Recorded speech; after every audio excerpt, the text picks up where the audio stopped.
All right, so we're just going to start off with trig ratios, yeah?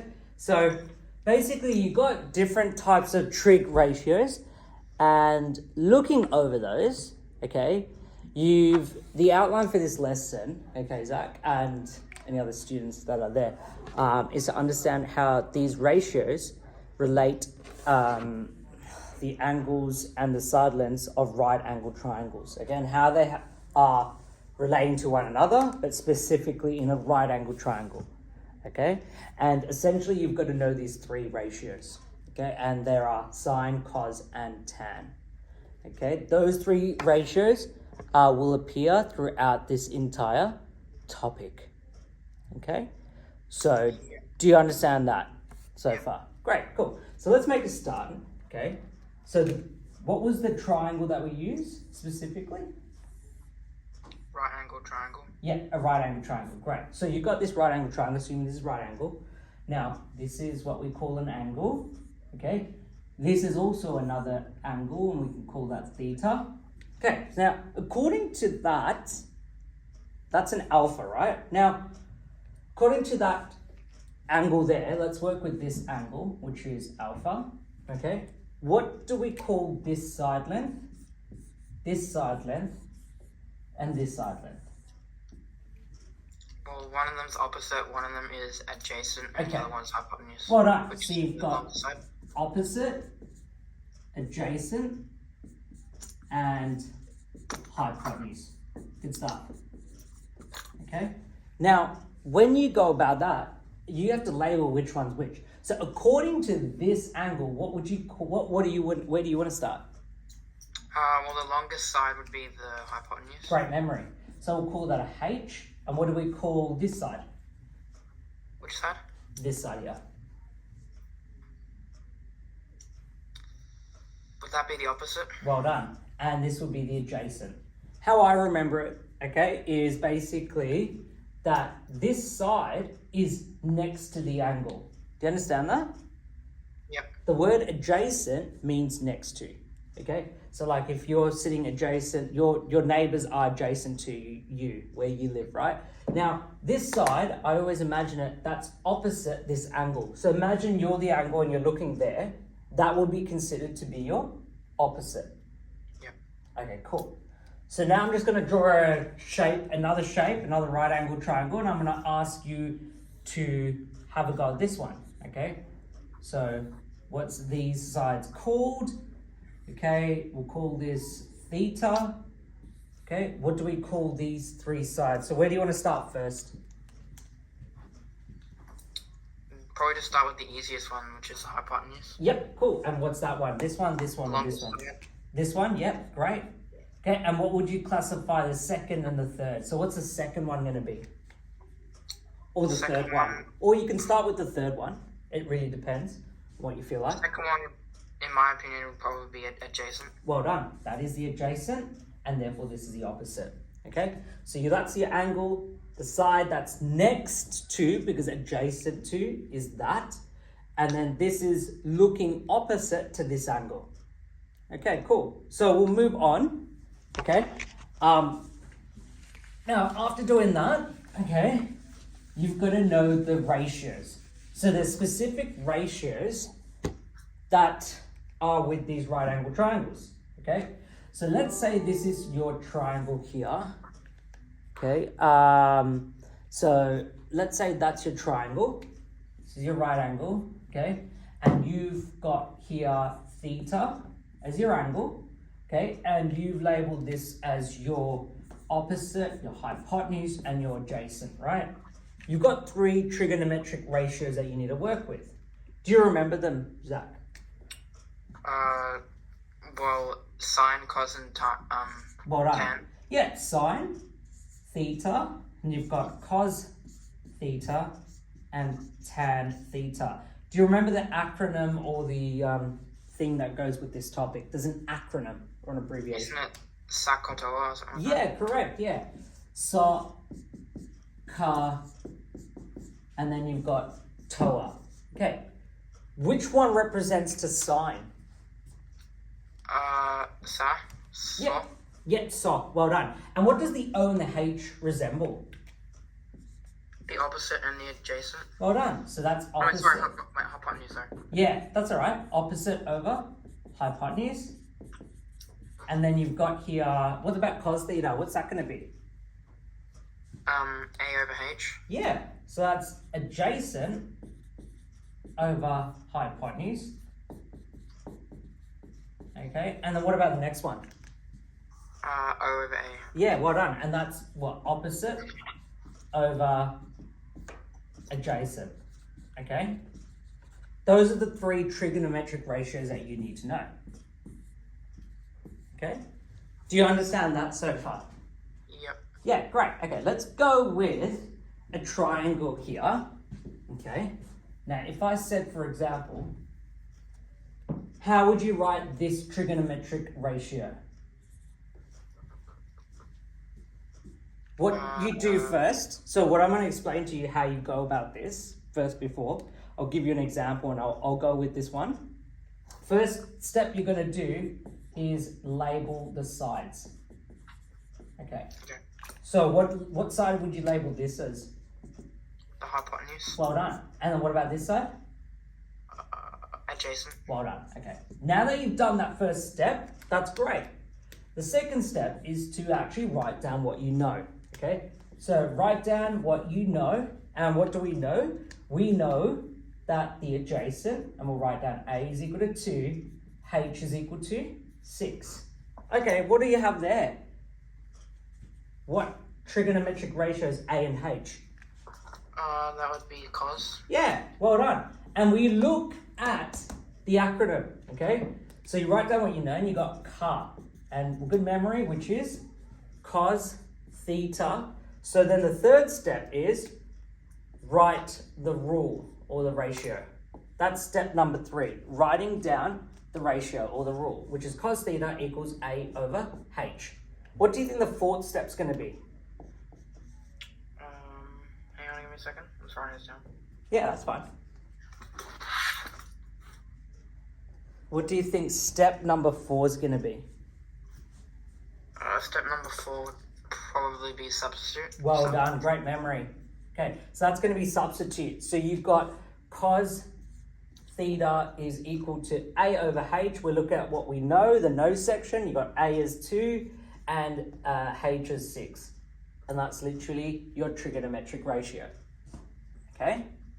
So that's how you write down your ratio. Okay, we're going to get more into depth of how do you solve for the angle. Okay, I'm going to get you to have a go at another triangle question. Okay, so you've got, for example, this question here. Okay, and then you've got 25 degrees. Okay, you've got here 9 and 3. Okay, I want you to find out. Okay, so you got 9 and 3. I want you to write down that particular ratio for this given thing here. Okay, this is not exactly a question that will come up, but it's getting you into the habit of using the appropriate ratio. So for it, it's obviously cos. For the, instead of saying theta, can I say 25? Yep, so you've labeled this as theta is equal to 25. What's the next step? The next step was what do you know? Yeah, so did you label this side? What's this side?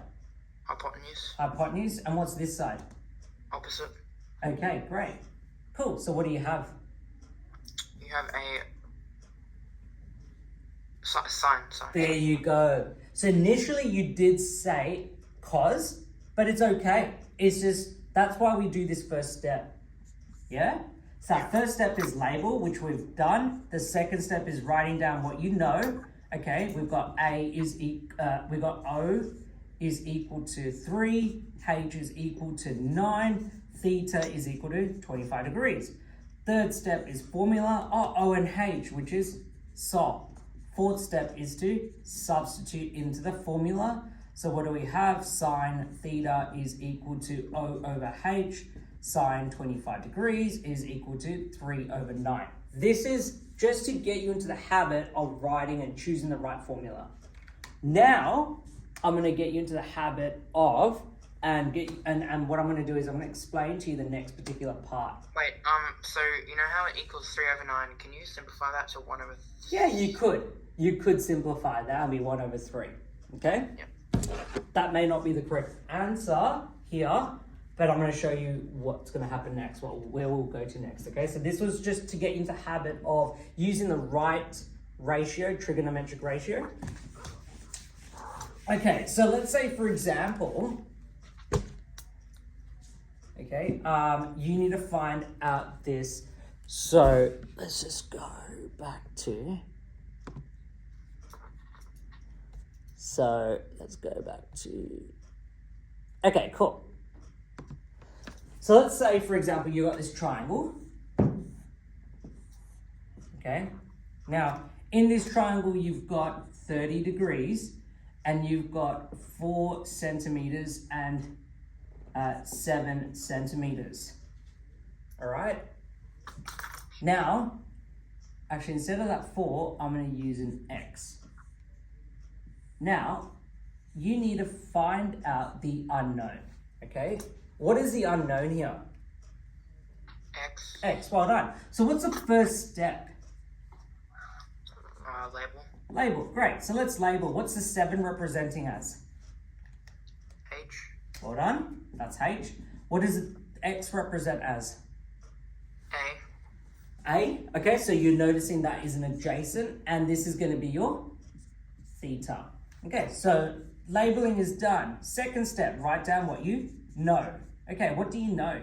Oh, theta is equal to 30 degrees. Then you've got your H, which is 7 centimeters. And then your A is equal to X. That's writing down what you know. That should take a couple of seconds. When you get to the habit of this, it will happen very quickly. What's your third step? Third step was write down the ratio. Yeah, so the ratio. So what ratio do we have here, or we're going to use here? A over H. Well done. So A and H, and what one that's going to represent up there? Cos. Cos, brilliant. So you got cos theta equals A over H. Do we have our theta? Yeah. So we substitute it in. So that fourth step is going to be substitute. So cos theta is equal to, do we have our A? What's our A represented as? A is X. X, brilliant. X over, what's our hypotenuse? 7 centimeters. 7. Okay, how do we solve this? How do we find out what X is? What's bothering the X? Would it be the 7? Yeah, and how do you get rid of that 7? How do we get rid of that 7? Like, where is this relating back to? Which topic? I'm not sure. Okay, let's go back a bit. If I said 9 is equal to X over 3, what is your X going to be? I can't really see that, but is it 9? Okay, so let me write it about here. So if I said 9 is equal to X over 3, how do you solve for your your X, sorry? How many times 3 goes into 9? Right, and how many times does that happen? 3. Right, so you're going to put X is equal to 3? Yeah. Okay, if I said X is equal to 3, 3 divided by 3 is equal to 9? No. Okay, this is going back to algebra and solving, right? X divided by 3 is equal to 9. How do we go about that? How do we solve for this X? How do we get rid of that 3? We need to bring that 3 to the other side. What do we do? What operation do we do? And why do we do that operation? Is that multiply? Okay, and why did you use multiplication? It's division and multiply is the opposite. Well done. Okay, so that's the reason why. So to get rid of something, you need to do the opposite. So now you're going to have X is equal to 3 times 9. X is equal to 27, right? Do you understand that? Yeah. Okay, cool. Let's go back to this now. How do you solve for your x? What do you need to move from right to left? The 7 to 30, 30 to 7. Okay, so 7 to this side, cos 30. How do you move the 7 to this cos 30? By timesing it. Well done. Okay, so you got to times it. So you go 7. So let's write this down. X is equal to 7 times cos 30. Do we know this answer? How do you get this answer?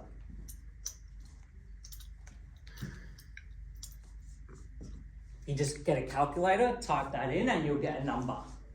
Yeah. Okay, do you have your calculator with you? No, not on me. That's Oh, all wait. good. It's all right. It's okay. Maybe your phone might have the calculator, but it's all good. So you'll get a certain number for that. Yep. Cool, and that will be your answer. So x is equal to 7 times cos 30.